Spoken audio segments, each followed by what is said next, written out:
സമീപകാലത്തൊന്നും നേരിടാത്ത തിരിച്ചടികളിലൂടെയാണ് premier league ചാമ്പ്യന്മാരായ Manchester city കടന്നുപോകുന്നത്. പ്രധാന താരങ്ങളുടെ പരിക്ക് വിട്ടുമാറാതായപ്പോൾ തുടർ തോൽവികളും സിറ്റിയുടെ അക്കൗണ്ടിലെത്തി. ഇതിനിടെ പ്രതിരോധ നിരയിലെ പ്രധാനിയായ കെയ്ൽ വാക്കർ ടീം വിടാനുള്ള താൽപര്യം പ്രകടിപ്പിച്ചിരിക്കുകയാണ്. വ്യക്തിജീവിതത്തിലെ പ്രശ്നങ്ങൾക്കൊപ്പം കളിക്കളത്തിലെ മോശം പ്രകടനവും വാക്കറിന് തിരിച്ചടിയായി.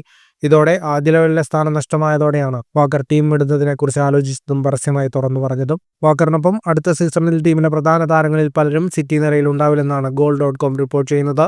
മുന്നേറ്റ നിരയിലെ പ്രധാനിയായ ജാക്ക് ഗ്രീലിഷ്, മധ്യനിരയിലെ എഞ്ചിൻ എന്ന് വിശേഷിപ്പിക്കപ്പെടുന്ന Kevin De Bruyne, goalkeeper Ederson, മധ്യനിര താരങ്ങളായ Ilkay Gundogan, John Stones, playmaker Bernardo Silva എന്നിവർ അടുത്ത സീസണിൽ ടീമിനൊപ്പം ഉണ്ടാവില്ലെന്നാണ് റിപ്പോർട്ട്. ഗാർഡിയോള യുഗത്തിൽ സിറ്റിയുടെ ജൈത്രയാത്രയിൽ നിർണായക പങ്കുവഹിച്ച താരങ്ങളാണ് ഇവരെല്ലാം. ഇവരുടെ അസാന്നിധ്യം പകരക്കാരിലൂടെ സാധ്യമാവില്ലെന്ന് പെപ്പ് തന്നെ വ്യക്തമാക്കിയിട്ടുണ്ട്. ഈ പശ്ചാത്തലത്തിൽ സിറ്റി മാനേജ്മെന്റ് അടുത്ത സമ്മർ ട്രാൻസ്ഫർ ജാലകത്തിൽ എന്ത് തീരുമാനമെടുക്കുമെന്നറിയാനുള്ള ആകാംക്ഷയിലാണ് ആരാധകരും ഫുട്ബോൾ ലോകവും. ഫുട്ബോൾ ലോകത്തെ കൂടുതൽ വാർത്തകൾക്കും വിശേഷങ്ങൾക്കുമായി സ്പോർട്സ് കഫേ സബ്സ്ക്രൈബ് ചെയ്യുക.